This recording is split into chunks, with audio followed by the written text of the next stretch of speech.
사도행전 우리가 오늘 10장을 읽었습니다. 그러니까 장수로는 10장이지만은 이제 새로운 그 하나님의 복음이 그 새로 확장되는 큰 흐름의 길목에 서 있는 장이에요. 그러니까 하나님의 복음이 사도행전 1장 8절에 어떻게 됩니까? 복음이 어떻게 시작됐다 그랬죠? 예루살렘. 사도행전 1장 8절에 예루살렘은 예수님이 활동하더니 예루살렘. 온 유대, 예루살렘과 온 유대 이렇게 확장돼요. 사마리아. 참 사마리아는 유대 사람들하고 아주 견원지간이라 그랬어요. 근데 복음의 역사가 사마리아 그리고 땅끝이라 그랬습니다.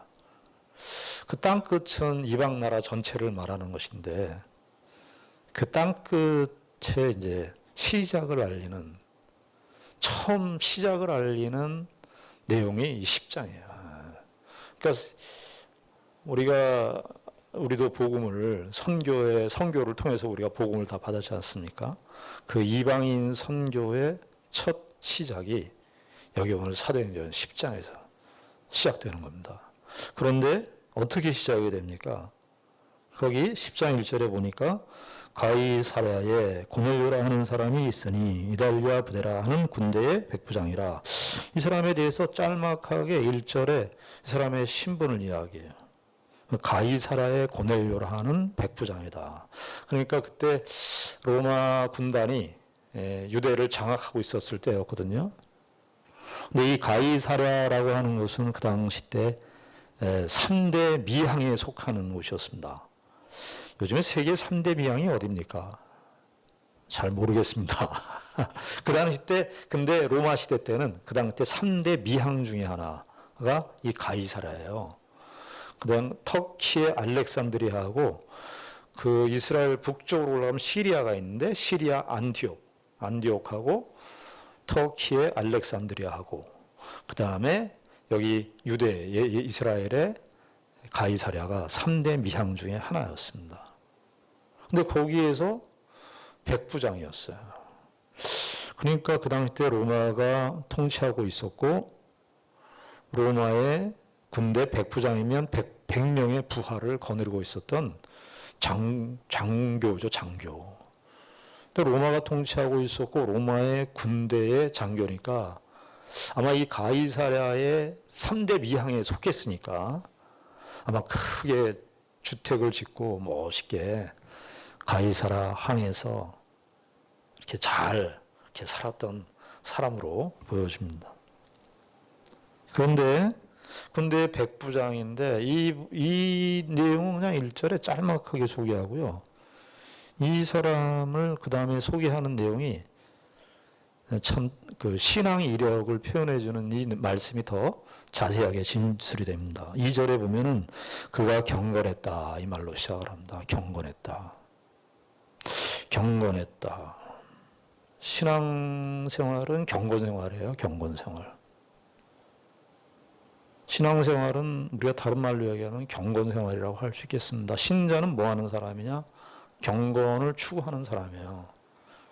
그런데 이 경건이 어떻게 되었습니까? 온 지방과 더불어 이렇게 되어 있어요. 이 고넬료는 로마의 백부장인데 이 사람은 어떤 사람이냐? 경건한 사람인데 그의 경건은 혼자만 경건한 게 아니었어요. 여기 표현이 어떻게 되어 있습니까? 온 지방과 더불어. 아마 여기 로마 이 백부장의 이 고넬료 백부장의 하인들도 아마 하나님을 다 경외했던 것으로 보입니다. 우리 신앙 여러분들 자녀들은 어떻습니까? 우리 가족 신앙은 어떻습니까? 여러분들의 자녀는 어떻습니까? 우리가 우리의 경건을 이야기할 때 나의 경건만 생각하고 개인의 경건만을 생각하고 개인이 신앙생활 잘하고 개인이 교회생활 잘하고 그것이 답니까? 여기 오늘 성경은 이 고넬료 이방인이에요. 이방인. 언제부터 하나님을 경외했는지 정확하게 알 수 없습니다. 그런데 온 집안과 더불어 이 경건이 공동체와 함께 같이 가야 돼. 나 혼자 신앙생활 잘하고 나 혼자 예수 믿고 천국 가고 성경은 그런 기독교에 대해서 이야기한 적이 없어요. 온 집안과 더불어 하나님을 경외했다 이렇게 됐습니다. 그러니까 이 고넬료라고 하는 이 백부장은 여러분 가만히 보십시오. 그 당시 때 부러울 곳이 없어요. 로마의 시민권자지요. 로마의 장교지요. 그 당시 때 세계를 통치하고 호령하고 있었던 아마 가이사랴 그쪽 지역 일개 지역을 아마 담당하고 있었던 최고의 지도자였을 것으로 보입니다. 근데 이 사람은 이 고넬료라고 하는 사람은 그것이 자신의 신앙생활 하는데 거기서 안락한 삶을 살고 평안한 삶을 살고 하는 것으로 만족하지 않았죠. 경건하고 하나님을 경외했다. 하나님을 경외했다는 말, 우리 경외했다는 말 많이 나오지만 경외했다는 말이 사랑한다는 말이죠. 하나님을 경외했다. 이거 다른 말로 얘기하면 하나님을 사랑한다. 그런데 왜 경외했다라는 말을 쓰냐면 하나님을 사랑한다는 것이 뭐냐면 하나님의 존재에 대한 깊은 두려움이 있는 거예요. 두려움. 여러분 사람들도 우리가 이렇게 보면은 사랑한다 그러면 그냥 다 선도 없고 내가 뭐 저 사람하고 막 아무 선도 없이 그냥 막 더불어서 뒹굴어서 지내는 그런 사랑을 생각하는데 사랑을 한다는 것은 부부간에 사랑을 한다는 것도 그렇지 않습니까? 내가 부부간에 사랑한다. 남편이 아내를 사랑한다. 아내가 남편을 사랑한다 할 때도 남편에 대한 아내에 대한 존중이 있는 거예요. 우린 친할수록 선이 없어져 버려요.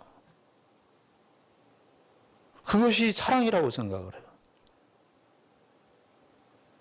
여러분 하나님이 우리 친해, 하나님이 우리 사랑하고 하나님이 우리 친구라 그러시기도 하고 하나님이 우리를 사랑하시고 하나님이 우리를 정말 은혜로 인도하시고 하나님과 언약관계에 있고 하나님이 내 백성이 하나님이 우리를 향해 내 백성이라고 그러고 우리는 하나님을 나의 하나님이라고 그렇게 가까워 친밀해요. 하나님을 막 선을 넘어요.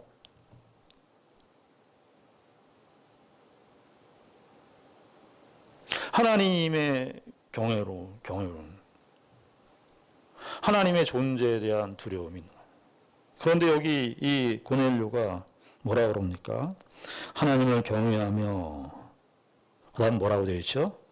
백성을 많이 구제했다. 백성을 많이 구제했다.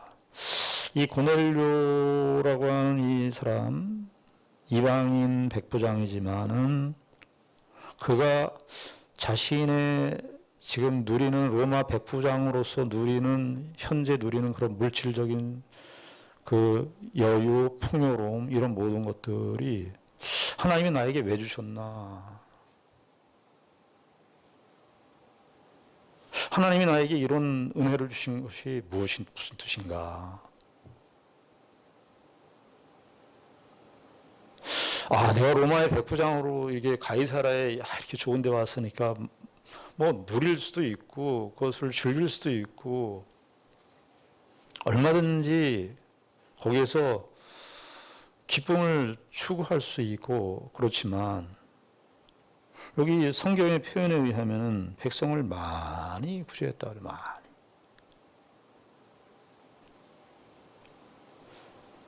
그러니까 자기에게 주어진 그 은혜와 축복이 어떻게 쓰여지는가에 자기의 인생의 방향을 삼고 있었던 사람이 이 고넬료입니다.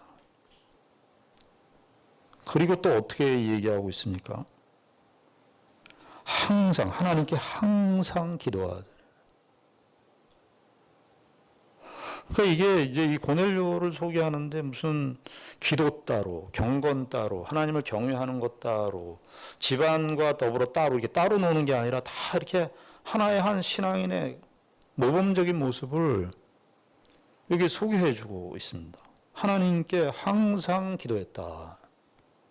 여기 지금 이제 천사가 나타나서 베드로에게 가라고 하는 그 환상의 내용을 봤는데 저는 그 생각을 했어요.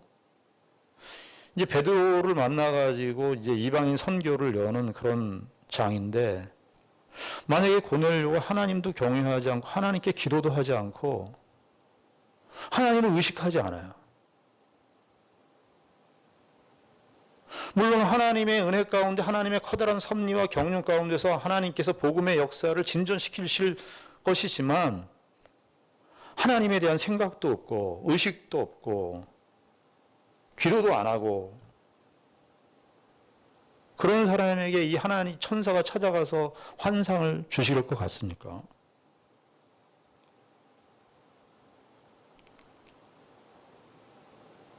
여기 3절에 보면 하루는 제9시쯤 되어 환상 중에 밝히 봄에 하루는 제9시라고 하는 건 성경에 나오는 그 시간은 거기다 6을 더하면 우리 시간입니다. 그러니까 6이면은 어떻게 됩니까? 15시죠. 15시면은 오후 3시예요. 근데 오후 3시 시간이 기도 시간인데 기도 시간을 그 당시 때 유대인들이 2번인가 3번을 했다 그래요. 하루에. 근데 이거를 늘 여기 2절에 항상 기도했다 그런 걸 보면 이 기도 규칙을, 기도 시간 규칙을 계속해서 지키면서 참, 기도하면서 산 사람이죠. 기도하면서. 그런데 여기 참 표현이 3절에 보니까 하루는 제9시쯤 되어 환상 중에 밝히 봄에 밝히 봤다. 환상이 이게 무슨 뜻인가? 이게 무슨 의미인가? 영적으로 하나님에 대한 감각이 없고 하나님을 의식하지 않고 하나님께 기도한다는 것은 우리가 시간을 내서 기도하는 것도 매우 소중하지만 항상 우리의 삶이 하나님께 기도하는 마음으로 우리의 삶을 살아가는 거예요. 그러니까 기도는 삶이고 삶은 기도라는 말이 그래서 나오는 건데요. 여기 밝히 봤다는 것은 이 고넬료의 경건성을 엿볼 수 있어. 평상시에 하나님 앞에 기도하고 하니까 환상 중에 천사가 나타났는데 하나님의 사자가 나타났는데 오히려 눈이 떠지는 거죠. 밝히 봤다. 이렇게. 그런데 4절에 보니까 고넬료가 이렇게 말합니다. 고넬료가 주목하여 보고 두려워 이르되 주여 무슨 일이니까? 천사가 이르되 내 기도와 구제가 하나님 앞에 상달되어 기억하신 바가 되었다. 야, 이게 뭐 하나님께서 이 고넬료의 삶을 받고 계셨다. 기도와 구제가 하나님 앞에 상달되어 기억하신 바 되었다. 여러분 우리가 마태복음 6장에 보면은 예수님께서 기도, 구제, 금식에 대해서 말씀하셨죠. 그때 무슨 위선을 지적하셨거든요. 위선. 자기가 선하다는 것을, 자기가 의롭다고 하는 것을 증명하려고 기도, 구제, 금식을 했다는 겁니다. 그러니까 그 당시 때 이스라엘 사람들이 기도를 할 때 바리새인들이 주로 기도할 때 벽에 서서 주로 기도하거든요. 그 당시 때 우리처럼 이렇게 나와서 무릎 꿇고 뭐 앉아서 기도하는 게 아니라 이스라엘 사람들은 서서 기도하거든요. 벽을 쳐다보면서. 그런데 모든 사람들이 다 이렇게 지나갈 때 기도는 하나님과 은밀한 골방에서 자기와의 기도인데 사람들이 다 지나가는 거 사람들이 많이 몰릴 때 그때 막 기도했다는 거예요. 그러니까 하나님께 기도하는데 그 당시 때 바리새인들이 무슨 기도를 했냐면 사람들을 의식하는 기도했다는 거예요. 아, 저 사람은 기도 많이 하는 사람이다. 구제도 어떻게 했냐면은 가난한 사람들을 돕는 건데 가난한 사람들을 돕는 거를 은밀히 오른손이 한 일을 왼손이 모르게 하는 것이 구제의 철칙이에요. 오른손이 한 것을 왼손이 모르게. 그러니까 자기가 하는 일인데 정말 그렇게 모르게. 그러니까 구제하는 것은 누구를 돕는 것도 문제지만은 돕는 것도 중요하지만은 구제를 하는 내 자신의 영적 싸움이 거기서부터 시작되는 거예요. 오른손이 한 일을 왼손이 모르게 해야 된다. 왼손이 모르게. 그런데 구제를 어떻게 했다는 거예요? 그 당시 때 바리새인들이 사람들이 있을 때 했다고요. 저 사람은 이렇게 가난한 어떤 거지나 거린들이 있을 때, 노숙자가 있을 때, 요즘식으로 말하면 사람들이 이렇게 막 다 지나가는데 그때 했다는 거예요. 그 위선이라 예수님께서. 자기 의의를 내보이려고 하는 것이다. 그런데 이 고넬료는 어떻다는 겁니까? 그 기도와 구제가 상달되었다. 그러면 이 표현을 통해서 고넬료가 정말 예수님께서 지적하신 바리새인적 구제가 아니라는 사실을 우리가 확인하게 되는 거예요. 정말 이 사람은, 고넬료는 정말 하나님 앞에 기도했고, 정말 하나님 앞에서만 오른손이 한 일을 왼손이 모르게, 정말 하나님 앞에서 하나님이 나의 삶을 보시고 나의 생활을 전체를 다 보신다는 사실, 그걸 철저히 의식하고 고넬료는 기도하고 구제했다는 겁니다. 기도, 구제, 이게 자체가 중요한 게 아니라 기도와 구제를 어떤 동기에서 했냐, 어떤 동기에서. 그 여기 천사가 나타나서 뭐라 그러는 거예요? 너의 기도와 구제가 상달되었다. 우리가 신앙생활 하면서 많은 선행을 할 수 있고요. 또 많은 기도를 할 수가 있습니다. 그러나 사람들로부터 인정을 받거나 사람들로부터 칭찬을 받으면 이제 그 상은 의미가 없어요. 우리가 다 죽었을 때, 우리가 죽고 나서 그때 그 집사님이 저를 이렇게 도와주셨어요. 그게 참된 구제. 기도를 내가 얼마나 오래 많이 하고 40일 금식기도 3번 했다. 옛날에 40일 금식기도 3번 했다. 이렇게 명함에다 써놓고 다니고 그러시는 분들 계셨는데, 그런 게 중요한 게 아니라, 야, 정말 저분은 정말 기도하는 사람이었다. 기도하는 사람이었다가 나중에 가서 여기 4절에 천사가 이르되 내 기도와 구제가 하나님 앞에 상달되었다. 참된 경건의 모습을 보여주는 것입니다. 누가 그랬다는 거예요? 이방인인, 근대 백부장인 이 고넬료가 하나님 앞에 이러한 경건의 모습을 보였습니다. 그래서 이 고넬료를 통해서 하나님께서 이제 땅끝에 하나님 나라의 복음이 증거되는 그 역사를 이루게 하십니다. 자, 그런데 오히려 이제 10장에 보면 고넬료가 이제 하나님의 천사가 고넬료에게 나타나서 하나님의 계시를 주는 내용은 이렇게 짤막하게 소개되어 있는 반면에 9절부터 23절까지 이제 9절부터 16절까지 보시면 베드로가 하나님의 이제 천사의 환상을 보는 내용이 나옵니다.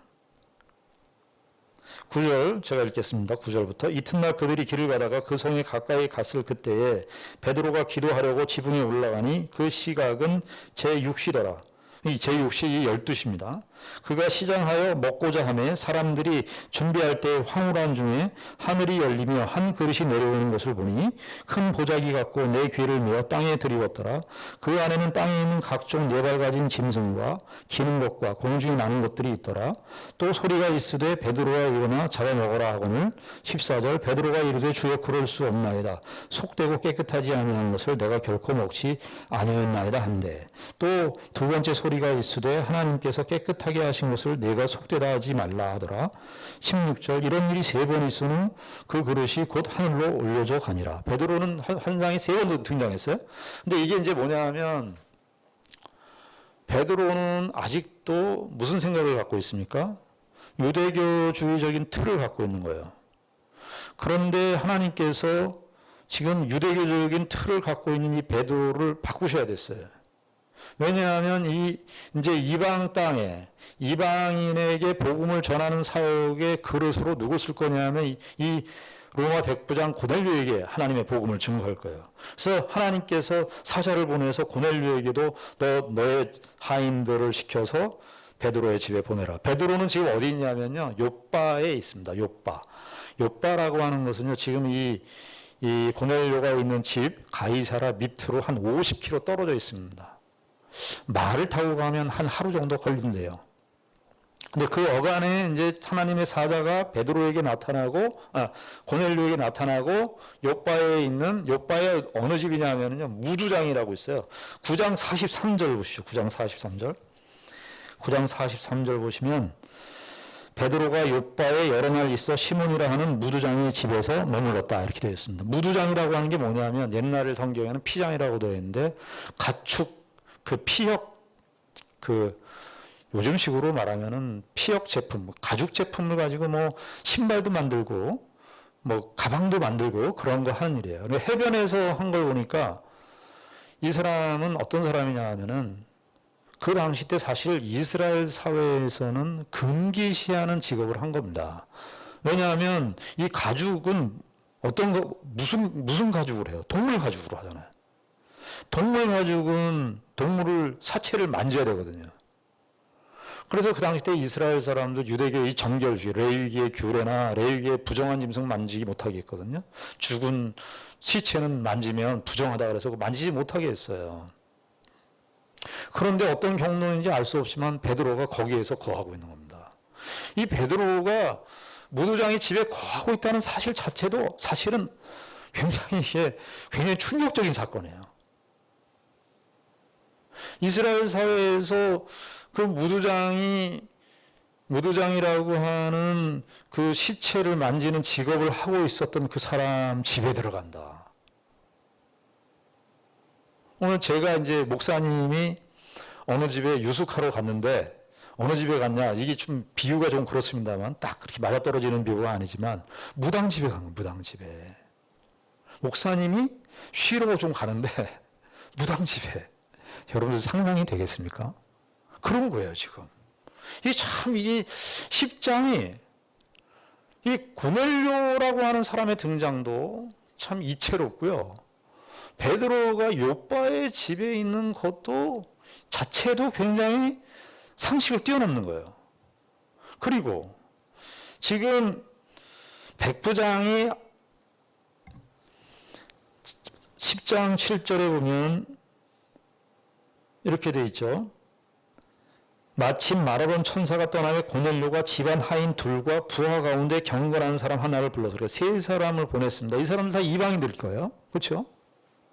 고넬료 휘하에 있는 사람들이니까 적어도 하인은 그 당시 때 유대 사람을 쓸 수 있지만 적어도 부하는 이달리아 사람이었을 겁니다. 이방인이었을 거예요. 여하튼 이방인 고넬료의 집에서 어디를 집에 간 거예요? 그 무두장의 집에 간 겁니다. 그 집에 간 거는 하나님께서 하나님의 사자를 고넬료에게 보내서 고넬료가 그 명령을 순종해서 가서 베드로를 만나라. 그래서 간 거죠. 그래서 베드로는 지금 무엇을 하고 있냐면 하나님의 환상이 떨어졌는데 그 내용이 뭐냐 하니까 레위기에서 금지하는 음식. 그러니까 금지한 이스라엘 백성들이 금기시하는 무두장의 집에 있는데 베드로에게 유대인들이 먹으면 안 되는 레위기에서 먹으면 안 되는 그 음식이 동물들이 내려오는 거예요. 이게 참 특이하지 않습니까? 무두장의 집에 있는 것 자체도 베드로가 무두장의 집에 잡채 있는 것도 굉장히 큰 사건이지만 거기에서 하나님께서 그것도 하나님의 천사를 통해서 레위기에 나오는 금지 음식을 먹도록 베드로에게 얘기해요. 베드로가 거부합니다. 여기 베드로가 이렇게 얘기하죠. 14절에 베드로가 이르되 주여 그럴 수 없나이다. 속되고 깨끗하지 아니한 것을 내가 결코 먹지 아니했나이다. 베드로도 내가 이제까지 구약의 정결 예식을 지켰습니다. 그러니까 베드로는 이때만 해도 예수 그리스도의 복음을 믿고 받아들였지만 그 유대교적인 그 한계를 못 벗어나고 있는 거죠. 그러니까 레위 제사의 음식 규례라고 하는 것이 여러분 이스라엘 백성들이 그 레위기의 그 음식 규례 돼지고기도 못 먹고 하지 않습니까? 발굽 갈라진 것만 먹고 발굽이 땅에 닿은 거는 못 먹게 돼 있거든요. 기는 것들도 벌레가 바닥으로 기는 거는 못 먹게 돼 있어요. 왜냐하면 바닥에 접촉 때문에 세상에 접촉돼 있다 그래서 못 먹게 돼 있어요. 그러니까 굽이 있는 거는 먹어요. 왜냐하면 굽이 그 동물과 굽의 사이를 땅에 접촉하는 면을 구분해 주기 때문에 굽이 있는 거는 먹었어요. 그런데 하나님께서 지금 이 내리신 음식이 네 발 가진 짐승과 기는 것이에요. 기는 것은 이거 기는 것이라고 하면 배로 기는 건데 이건 땅에 접촉되는 거거든요. 정확히 어떤 동물인지 알 수 없어요. 얘기를 안 하니까. 그러나 레위의 제사법에 의하면 이거는 있을 수 없는 얘기거든요. 근데 하나님께서 어떻게 한 거예요? 이걸 내려보낸 거예요. 왜 그렇게 하셨을까요? 베드로에게. 베드로에게 이제 예수 그리스도의 이 복음은 유대교뿐만이 아니라 모든 세계의 모든 사람들에게 다 전해지는 것이고 그 베드로 유대 출신의 사도인 베드로를 깨트리셔야 돼요. 그래서 사도행전 9장 전반부에서 9장에서는 누구를 깨트렸죠? 바울을 깨트렸다고요. 바울의 무슨 사상을 깨트렸어요? 유대주의적인 사상을 깨트렸고 10장에서는 누구를 깨트린 거예요? 베드로를 깨트린 거예요. 베드로의 뭐를? 베드로가 가지고 있었던 유대주의적인 그 규례를 깨트린 겁니다. 복음이 확장되는 데 있어서 1세기 때 복음이 확장되는 데 있어서 제일 큰 깨트려야 되는 사상이 뭐였냐 하면은 이 유대주의였습니다. 예수를 믿는 거 이렇게 대단한 겁니다. 이스라엘 바울이나 베드로는요 이렇게 얘기하면 뭐가 되냐면 매국노가 된 겁니다. 왜냐하면 유대주의 이꼴 이스라엘인데 유대주의의 정결 예식을 거부한다는 거 있을 수 없는 얘기인데 베드로가 3번이나 다 거부한 거죠. 그런데 어떻게 해요? 복음은 그걸 깨내는 거예요. 그걸. 복음은 천하 만민에게 주어지는 것이니까. 모든 자에게 주어지는 것이니까. 차별이 없는 복음이니까. 그래서 여기 본문에 보시면 10장 20절에 보시면 이제 17절부터 읽겠습니다. 17절 베드로가 본 바 환상이 무슨 뜻인지 속으로 의아해 하더니 마침 고넬료가 보낸 사람들이 시몬의 집을 찾아 문 밖에 서서 불러 묻되 베드로라 하는 시몬이 여기 유숙하느냐 하거늘 베드로가 그 환상에 대하여 생각할 때에 성령께서 그에게 말씀하시되 두 사람이 너를 찾으니 일어나 내려가 의심하지 말고 함께 가라. 내가 그들을 보내었느니라 하시니 21절 베드로가 내려가 그 사람들을 보고 이르되 내가 곧 너희가 찾는 사람인데 너희가 무슨 일로 왔느냐. 그들이 대답하되 백부장 고넬료는 의인이요 하나님을 경외하는 사람이라 유대 온 족속이 칭찬하더니 그가 거룩한 천사의 지시를 받아 당신이 그 집으로 청하여 말을 들으려 하느니라 한데 베드로가 불러들여 유숙하게 하니라. 베드로가 하나님의 환상을 그걸 볼 때까지는 아직도 납득이 안 됐어요. 17절에 보니까 베드로가 본 바 환상이 무슨 뜻인지 속으로 의아해했어요.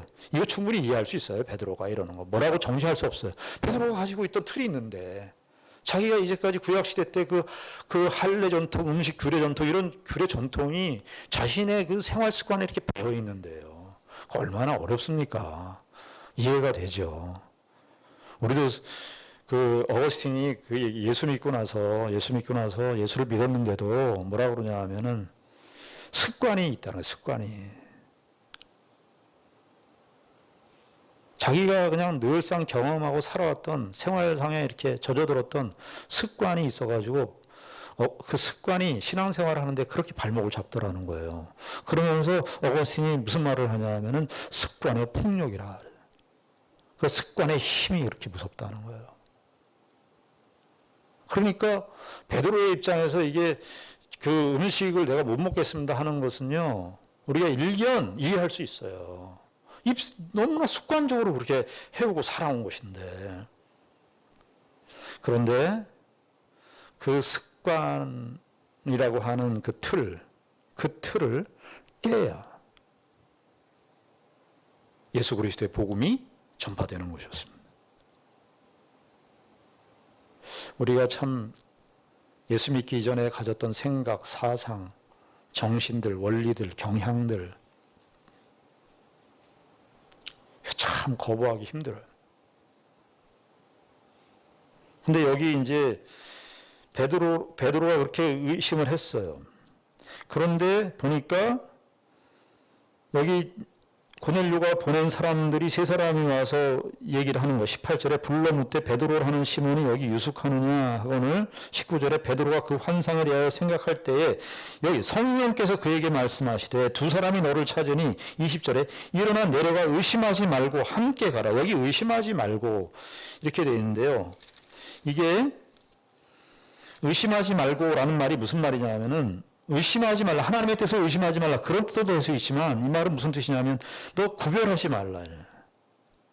베드로에게 너 지금 누가 왔어요? 이게 다 이방인들이 온 거예요.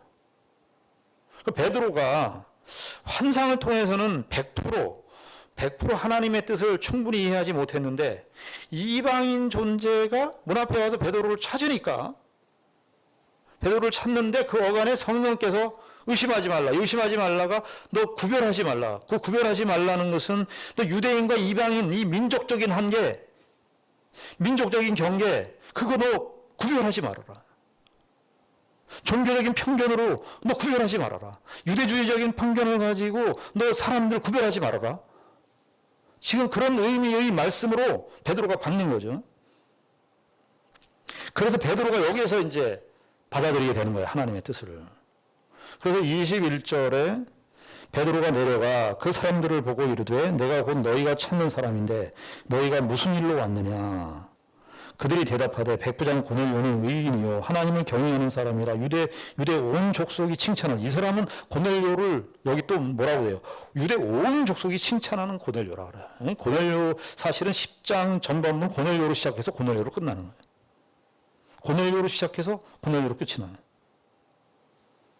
하나님께서 하나님의 계시를 전달하는 통로로 이런 고넬료를 통해서 하나님의 뜻이, 하나님의 복음의 역사가 진전되도록, 하나님의 뜻이 전달되도록 하셨다는 거죠. 그래서 23절에 보면 베드로가 불러들여 유숙하게 했다. 그러니까 여러분 생각해 보십시오. 자, 베드로가 일단 무두장이 집에 있는 것도 이해할 수 없는 일이에요. 그 당시 때. 그런데 베드로가 환상을 보는 그 내용도 이해할 수가 없어요. 그런데 결론적으로는 베드로를 찾아온 이방인과 이 무두장의 집에서 같이 잠을 자요. 한 공간 안에서. 지금 무슨 얘기를 하는 겁니까? 우리가 사도행전 전체에 예수 그리스도의 복음을 통해서 무엇이 탄생됐어요? 교회가 탄생이 됐어요. 교회란 무엇이냐? 바로 이런 것이다. 이런 이방인들, 종교적인 편견과 유대주의적인 편견, 민족적인 편견, 지역적인 편견, 이런 모든 것들을 다 뛰어넘는 피장 무두장이 집에서 무두장이하고 아마 무두장이가 있을 것이고 무두장이 집에 있는 사람들이 있을 것이고요. 베드로는 정통 히브리파 기독교인인데 거기에 와 있고, 그리고 로마의 이방인의 수하들인 세 사람이 거기 와 있어요. 거기서 자는 거예요. 교회가 바로 이런 곳이다 하는 거예요. 예수 그리스도의 복음이 무엇이냐? 예수 그리스도의 복음이 우리가 살고 있는 그 시대의 종교, 편견, 민족적, 인종적, 혹은 이념적, 혹은 사상적, 혹은 철학적 이런 것들을 훨씬 넘어섭니다.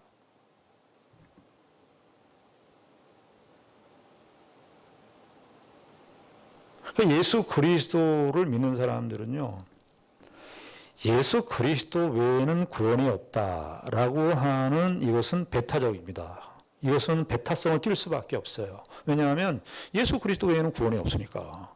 다른 신에게 구원이 있을 수 있다. 이렇게 말하는 것은 예수 그리스도의 구원론이 무너지는 거야. 이건 있을 수 없어. 사도행전 4장 12절에 천하에 어떤 이름으로도 구원을 줄 만한 이름이 없다. 예수의 이름 외에는. 이것이 사도들의 선포였어요. 예수 그리스도 외에는 구원이 없다라고 하는 이 배타성은 같지만 예수 그리스도의 복음이 증거되는 면에 있어서는 포괄적입니다. 전 우주적이에요. 아무나 오게 해요. 예수 그리스도의 구원론을 건드리는 구원론이 예수 그리스도 말고 다른 존재도 있을 수 있다라고 하는 것은 철저하게 배타적이지만 그 예수 그리스도의 복음이 증거되는 대상을 향해서는 철저하게 모든 민족이라고요. 이런 거 안 됩니다. 그 봉헌사 가서 돌 던지고 그러는 거 안 돼요. 기독교인들. 종교의 타종교 예수 믿지 않는다. 예수 그리스도만이 구원의 유일성이고 그리스도를 통해서만 구원을 얻을 수 있다는 그 배타성이 다른 모든 종교나 신념들에 대해서 함부로 하는 것으로 나타나는 것이 아니란 말이죠. 그 예수 그리스도의 구원의 유일한 근거로서의 배타성을 우리가 갖고 있지만 그러나 그것이 드러나는 영역은 전 우주적이고 전 포괄적이라. 옛날에 당군 신상 막 가서 하고 그런 거 기독교인들 하는 거 아니에요. 괜히 이 불교 이렇게 지나가는데 절 보고서 침 뱉고 그런 거 하는 거 아니에요. 그럼 예수 그리스도의 유일성과 배타성을 오용한 거예요. 남용하는 것이고. 지금 오늘 예수 그리스도께서 지금 고넬료 이방인의 백부장, 로마의 백부장이에요. 전혀 이 사도 베드로하고 전혀 만날 수 없는 사람들. 이 사람이 어떻게 만나겠어요? 베드로가 어떻게 이 무두장이 만나는 것도 참 놀라운 일이지만 어떻게 이 로마 백부장을 베드로가 어떻게 만나겠어요? 근데 무슨 얘기를 하려고 하는 거예요, 성경에서? 이 만남이 결국 무엇 때문에 이루어지느냐 하는 것이에요. 사도행전을 통해서 어떻게 고넬료라고 하는 사람과 베드로가 어떻게 만나는가? 그 만나는 그 원인이 뭔가? 그건 그리스도의 복음이라는 것입니다. 그리스도의 복음이 이렇게 교회를 이룬다는 것이에요. 여러분 요나서 보시죠. 요나서에 보면 욥바라고 하는 게 모두장애가 있던 욥바가 요나가 니느웨에 가서 하나님의 말씀을 증거하라 그럴 때 선지자가 도망갔잖아요. 그 도망가면서 간 지역이 뭐냐면 욥바입니다. 욥바 항구예요. 욥바 항구. 그 욥바에서 다시스로 가려고 했어요. 스페인, 지금의 스페인 정도 되는 그 유명한 그 항구들이 그 항구 도시인데 그쪽으로 가려고 그랬던 곳이 그 욥바예요. 근데 요나를 한번 생각해 보십시다. 요나가 어떤 사람이었습니까? 이스라엘의 선지자였습니다. 그런데 이스라엘의 선지자인데 이스라엘을 그 당시 때 괴롭혔던 민족의 대표적인 민족이 뭐냐면 아수르였습니다. 근데 아수르의 수도인 니느웨에 가서 하나님의 말씀을 증거하라고 그랬어요. 하나님께서. 요나가 괜히 하나님의 뜻을 거부한 게 아닙니다. 그냥 게을러서 충성심이 없어서 선지자적인 열심이 없어서 경건성이 떨어져서가 아니라 하나님을 오해하는 거예요. 하나님의 뜻을 받아들일 수가 없는 거예요. 저 적국인 철천지 원수인 그 아수르의 그것도 니느웨에 가서 수도인 니느웨에 가서 하나님의 복음을 전해라. 저들이 예수 믿고 하나님을 믿고 돌아오는 거 자기는 상상하기도 싫은 거예요. 요나가. 그런데 요나의 그 편견, 요나는 요나서지만 그 당시 때 이스라엘의 왜곡된 선민의식의 산 증인으로 요나가 있는 거예요. 이스라엘 전체가 그랬다는 거예요. 이스라엘 전체가. 하나님의 구원 우리밖에 없다는 거예요. 하나님의 구원은 뭐라고요? 모든 세계에 다 열려져 있는 거예요. 하나님의 복음 모든 세계에 열려져 있어요. 우리 80년대 민중신학, 해방신학 하는 사람들이 그 얘기를 했어요. 우리 한국이 기독교를 미국을 통해서 우리가 받았죠. 미국의 장로교, 미국의 감리교, 미국의 침례교를 통해서 우리가 기독교를 받았습니다. 그러니까 그 사람들이 얘기하기를 사대주의라, 미국적 사대주의라 그렇게 얘기를 했어요. 맞는 말입니까? 미국에서 기독교가 시작이 됐습니까? 미국에서 기독교가 시작이 됐나요? 미국은 어떻게 생겨진 나라입니까? 영국에서 온 거 아닙니까? 영국에서 청교도들이 온 거 아니에요? 그럼 청교도들이 미국의 시초죠. 그럼 미국의 시초는 그러면 영국의 청교도, 영국의 기독교인들이란 말이죠. 영국의 기독교인들이 영국이에요. 그러면 영국이 기독교의 시작입니까? 영국은 뭐에 영향을 받은 거죠? 좀 거슬러 올라가면 독일의 종교, 루터의 종교 교육에 영향을 받아서 영국이 기독교 된 거 아닙니까? 그럼 독일이 기독교의 시작입니까? 개신교의 시작이라 그러면 얘기될 수 있지만 기독교의 시작이라고 말할 수 있습니까? 독일이? 독일은 어떻게 믿었는데요? 그 당시 때 구교, 천주교죠. 가톨릭의 영향을 받아서 그 속에서 하나님의 말씀을 외쳤던 거 아닙니까? 그러면 그 당시 때 그 당시 때 세계가 어떤 세계였어요? 로마의 세계 아니었습니까? 그 지금의 이탈리아 그러면 로마가 기독교가 시작이 된 거라고 말할 수 있겠습니까? 로마가 기독교의 시작입니까? 로마는 기독교를 배척했어요. 그러면 로마가 기독교의 시작이 아니고 콘스탄티노플이 313년에 기독교를 공인했지만 그 기독교가 거기서부터 시작된 겁니까? 기독교는 어디서부터 시작된 겁니까? 그럼 터키입니까? 지금 이제 로마에서 터키로 갔어요. 더 동쪽으로. 동쪽으로 터키입니까? 터키에 이제 바울이 복음을 증거했으니까 거기 초대교회가 형성이 됐으니까 그럼 거기서 기독교가 시작이 된 겁니까? 우리 그렇게 말할 수 있나요? 기독교는 어디서부터 시작된 겁니까? 그러면 사도행전에서 나온 것처럼 예루살렘이겠네요. 정확하게 지형적 이 땅의 관점으로 얘기하면은 기독교의 시작은 예루살렘 거기 유대 땅에서 시작한 거예요. 미국이 아니고요. 그런데 그것도 정확합니까? 정말 기독교의 시작이 거기서부터 시작된 겁니까? 기독교는 누구로부터 시작됐습니까? 예수로부터 시작됐잖아요. 예수는 어떤 분이십니까? 오신 분이었어요. 하늘에서 오신 분. 그래서 예수 그리스도를 오신 분이다. 오신 분이다 그렇게 얘기하고요. 그러면 기독교는 뿌리가 어디로 가는 거예요? 하늘로 가는 거예요. 하늘로. 기독교는 그 기원을 하늘에 두고 있다. 그 말이에요. 기독교가 예수 그리스도가 성육신 하늘로부터 오신 분이기 때문에 기독교가 시작이 되었으니까 기독교의 출발점은 어디서부터 시작된 거냐? 하늘로부터 시작된 거예요. 하늘의 기독교는 땅 전체를 다 품을 수 있죠. 땅을 품을 수 있는 것은 땅 자체로는 땅을 품을 수가 없죠. 하늘의 종교만이 땅을 다 품을 수가 있는 거예요. 그래서 기독교는요, 기원을 하늘에 두고 있고, 그렇기 때문에 기독교는 온 땅에, 온 만민에게 하나님의 복음이 증거되는 것이 기독교입니다. 기독교의 시작이 뭐냐? 그러면 미국도 아니고 영국도 아니고 독일도 아니고 로마도 아니고요. 터키도 아니고 예루살렘도 아닙니다. 기독교의 시작은 하늘이에요. 그래서 그 하늘에서 온 기독교이기 때문에 그 기독교는 온 세상에 다.